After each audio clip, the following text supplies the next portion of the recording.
warahmatullahi wabarakatuh. Perkenalkan, nama saya Larasati Triwinarni dari kelas 9I. Saya akan menceritakan kembali tentang apa yang telah saya baca tentang biografi B.J. Habibie. Selamat menyaksikan. Baharudin Yusuf Habibie atau biasa disebut B.J. Habibie, lahir di Parepare, Sulawesi Selatan pada 25 Juni 1936. Ia adalah anak dari pasangan Alwi Abdul Jalil Habibie dan Raden Ayu Tuti Marini Puspowardojo. Ayah Habibie bekerja sebagai seorang ahli pertanian yang berasal dari Gorontalo, sedangkan ibunya berasal dari Jawa. B.J. Habibie menghabiskan masa kecilnya di Parepare, Sulawesi Selatan bersama ayah, ibu, dan 7 saudaranya. Dari 8 bersaudara, B.J. Habibie adalah anak keempat yang tumbuh dalam keluarga religius. B.J. Habibie sudah dikenal sebagai anak yang cerdas dari masa kecilnya. B.J. Habibie ditinggalkan sang ayah meninggal dunia saat usianya yang masih sangat muda, yakni 14 tahun. Dari situlah sang ibu harus berjuang sendiri untuk melanjutkan hidup bersama-sama dengan ke-8 anaknya. Sejak kepergian sang ayah, akhirnya keluarga B.J. Habibie pindah ke Bandung. Karena B.J. Habibie sudah tumbuh menjadi anak yang cerdas sejak kecil, maka di sekolah pun ia adalah murid yang cerdas. SMAK Dago Bandung adalah sekolah tempat B.J. Habibie mengenyam pendidikan sampai kemudian melanjutkan ke perguruan tinggi di ITB, yang saat itu masih bernama Universitas Indonesia Bandung. B.J. Habibie hanya kuliah selama setahun di ITB, kemudian melanjutkan studinya di Jerman selama 10 tahun. Motivasi yang ia bawa belajar di Jerman awalnya adalah ia tertarik membangun pesawat komersial sesuai ide Soekarno. Akhirnya muncullah perusahaan PT PAL, yakni IPTN pada saat itu.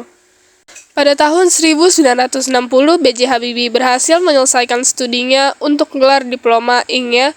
Gelar insinyur inilah yang membuatnya bisa bekerja di firma Talbot, industri kereta api di Jerman. Sambil menempuh pendidikan doktornya, pada 1962, akhirnya B.J. Habibie menikahi Hasri Ainun dan memboyongnya ke Jerman. Usaha dan jerih payah B.J. Habibie akhirnya membuahkan hasil di mana ia lulus dengan gelar doktor. Kisah menarik lainnya dari biografi B.J. Habibie adalah kejeniusannya menemukan teori Krag, yang akhirnya diberi nama rumus faktor Habibie. Dengan perhitungan yang tepat, maka materi pesawat dapat lebih kuat dan presisi. Pada tahun 1978, Soeharto menunjuk B.J. Habibie untuk menjabat sebagai Menteri Pertahanan Riset dan Teknologi Republik Indonesia, dan ia pun menduduki posisi ini selama 20 tahun. IPTN di bawah kendali B.J. Habibie berhasil mengembangkan teknologi sejumlah pesawat, yakni CN-235, N-250, dan N-2130. Karya paling legendaris dari B.J. Habibie adalah N-250 atau juga dikenal sebagai Gatot Kaca. Mulai tahun 1998, tepatnya tanggal 14 Maret, B.J. Habibie diangkat sebagai Wakil Presiden ke-7. Setelah mundurnya Soeharto, B.J. Habibie ditetapkan sebagai Presiden Indonesia ketiga pada usianya yang ke-62 tahun dengan masa jabatan yang singkat, yakni 1 Mei 1998 hingga 20 Oktober 1999. Bisa dikatakan ia diwarisi jabatan saat kondisi Indonesia sedang kacau dan memprihatinkan, di mana banyak daerah dan wilayah yang ingin melepas diri dari Indonesia.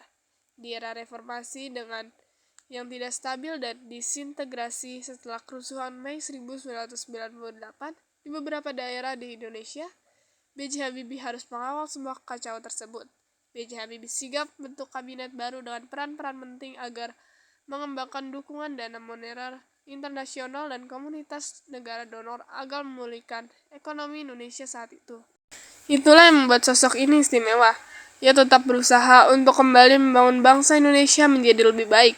Beberapa bentuk kebijakan dan keputusan yang dibuat B.J. Habibie sangat berharga bagi Indonesia. Sekian teks recon dari biografi B.J. Habibie. Jadi yang dapat kita teladani dari B.J. Habibie adalah teruslah belajar dan menuntut ilmu, serta sikap cinta tanah airnya. Seperti kata B.J. Habibie, kalau bukan anak bangsa ini yang membangun bangsanya, siapa lagi? Jangan saudara mengharapkan orang lain yang datang membangun bangsa kita. Sekian dari saya. Wassalamualaikum warahmatullahi wabarakatuh.